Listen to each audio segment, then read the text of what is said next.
up guys? So ngayon guys, sasama tayo sa bundok, magkukupra tayo.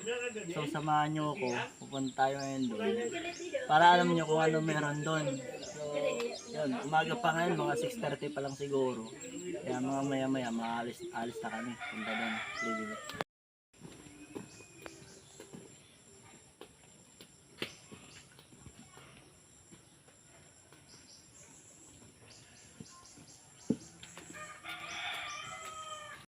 So yun guys, naglalakad na ako dyan papunta doon sa kuprahan na pupuntahan natin.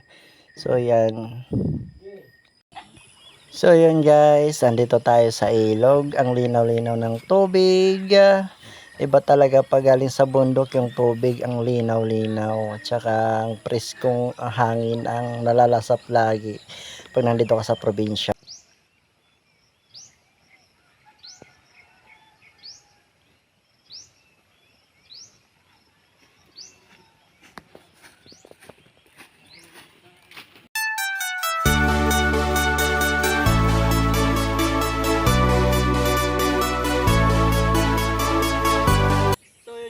Grabe. Tayo pa ng lalakarin natin. Galing doon sa may ilog. Papunta dito sa bundok. Yung pupuntahan namin, yung pagkukuprahan namin. Kaya pagod na pagod. Grabe. Sa first time ko lang din naman kasi umakyat ng bundok ngayon. Kaya pagod ako. So tara, diretso tayo. At ang puso mo ay bato, o mataas lamang ang standards mo, walang pumapasa sa'yo. Halos lahat ng kakilala mo, iisa lang ang tanong sa'yo. Kung meron ang someone o taken ka na, kumusta na ang love life mo?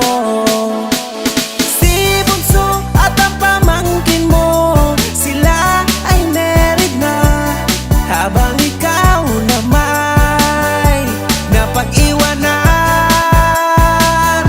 Ilang taon ka na, wala ka bang jowa? Lahat ng barkada mo ay may asawa na. Sadyang pihikan ba o sobra mong choosy? Kailan ka magkakapamilya? Mag-asawa ka na habang may oras pa, magte-30 ka na, wala ka pa rin jowa. Guys, malapit na tayo dun sa puntahan natin. Mga ilang ano na lang, nandun na tayo. So,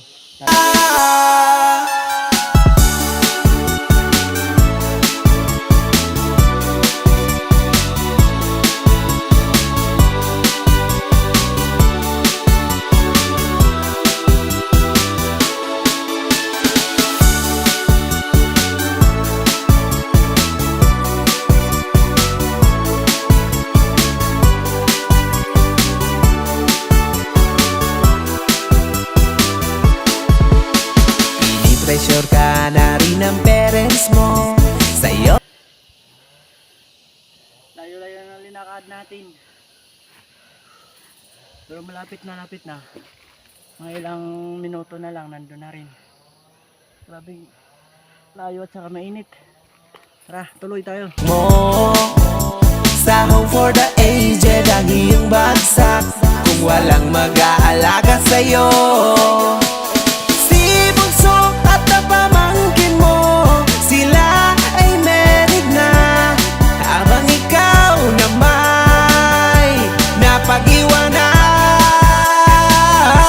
Ilang taon ka na. Akyat na naman tayo guys, akyatin na naman tayo. Wala, sadyang pihikan ba o sobra mong choosy? Kailan ka magkakapamilya? Mag-asawa ka na habang may oras pa, magte-30 ka na, wala ka pa rin jowa. Baka magsisi ka, forever kang single, at baka tatanda kang dalaga.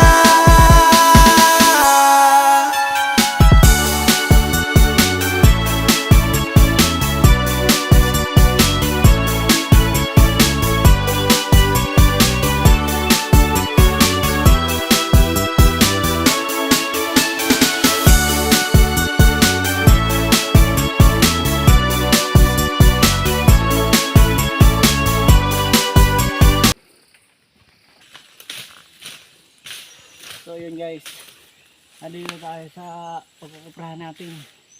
Dito tayo. Di ba napanood nyo ko nung nakaraan yung ano ko? Nandito na, yung pa ano natin mamaya. Yan. Nakarating na kami. Ngayon yun lang, grabe. Kapagod. So yun guys, ngayon papakita ko sa inyo kung paano mag-diskarte magkupra. Bubunta natin to, pero sa iba binibiyak na lang yan at saka kinukuha yung laman. Sa amin naman hindi, kasi binabalatan muna yung ito para yung baon niya magawang uling. Kaya yun ang diskarte dito sa amin pag nagkukupra kami. So ayan, ito na, simulan na natin.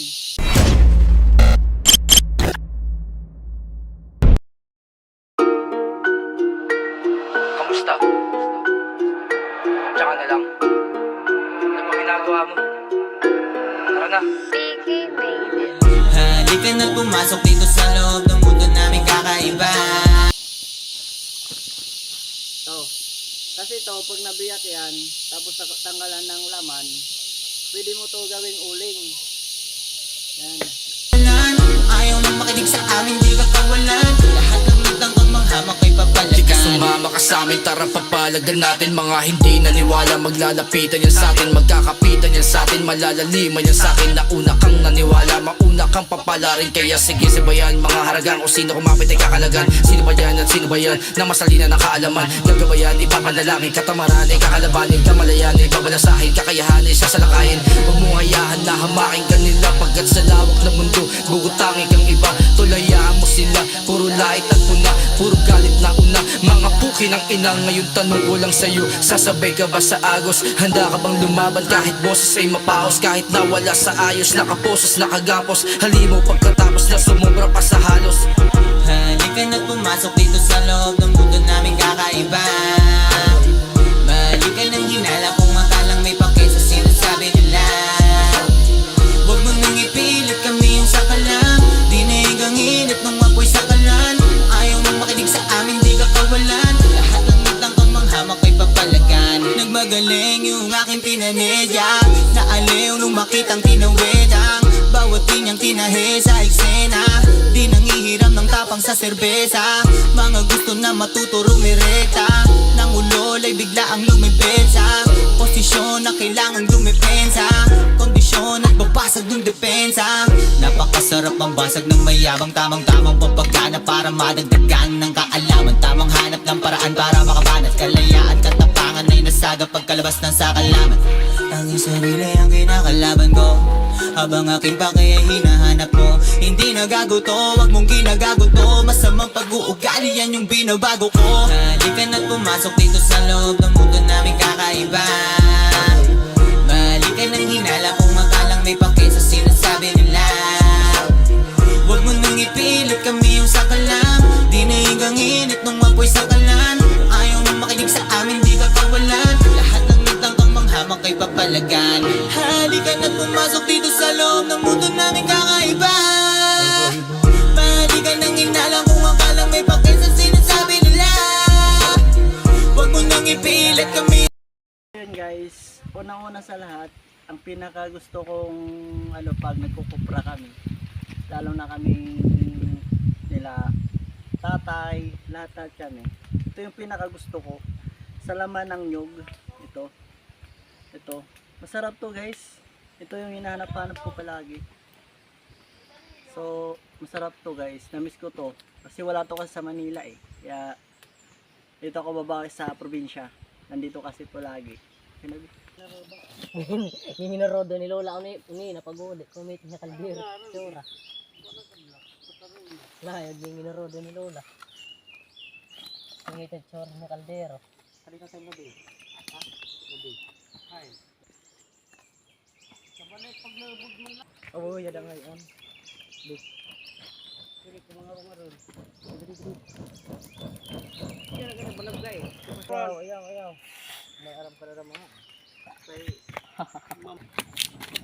So yun guys, yun ang pinaka maganda dito sa bundok kasi magaganyan ka lang, gagawa ka lang ng lutuan. So, yan. Ganyan lang siya. Kaya yun ang gustong gusto ko pag pupunta ako ng bukid. Ganyan, magluluto ka ng ganyan. Nakakaano siya, ano tingnan. Yan siya.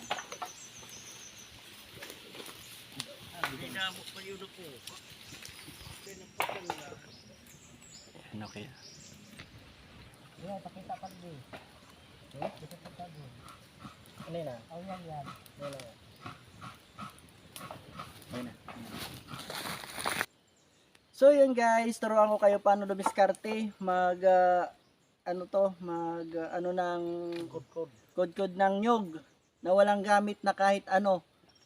Diskarte lang talagang kailangan dito. So yun, may lulutuin kaming ubod ng nyug. So gagataan namin. Papakita ko sa inyo kung ano yung mga diskarte, lalo na pag nandito ka sa bundok, kung ano yung mga dapat gawin kahit na wala kang mga dalala kung ano-ano. So ito yung tamang diskarte pag wala kayong pangano sa nyug. Yan, tingnan nyo ha. Ito lang yung gagamitin ko. Para-paraan lang talaga siya guys. Pag madiskarte ka, magagawan mo ng paraan. Ganyan lang siya oh.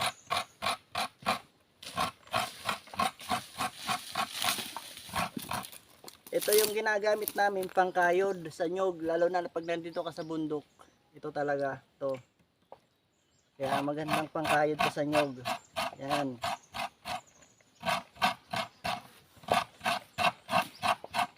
Kaya kahit saan kayo naroroon, pag wala kayong pangkayod, hanapin nyo lang to.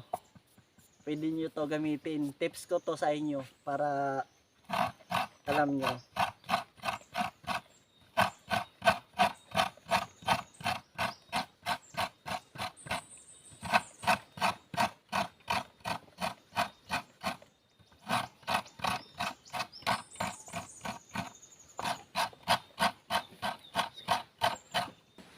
So yun ang mga trabahong bukid. Ganon mga diskarte, pag wala ka mga magamit, kailangan mo talaga diskartihan para makaano ka talaga. Gaya yan, nandito tayo sa bundok, walang ano dito. Siyempre kailangan mo ng diskarte para makagawa ka ng kagaya nung ginawa ko kanina, ng pangkayod. Siyempre pag nandito ka sa bundok, wala kang magamit, di ba? So kailangan diskartehan mo na lang, ikaw na lang gumawa ng diskarte kung paano ka makagawa ng gata ng nyug. Ito pang pinakamaganda dito kasi pwede ka lang din gumawa ng ganito para makapagsaing ka lang. Yan, di ba? Ang gandang pag alam mong dumiskarte kung paano gawa ng paraan, makapagsaing ka lang. Yan. Yan yun siya.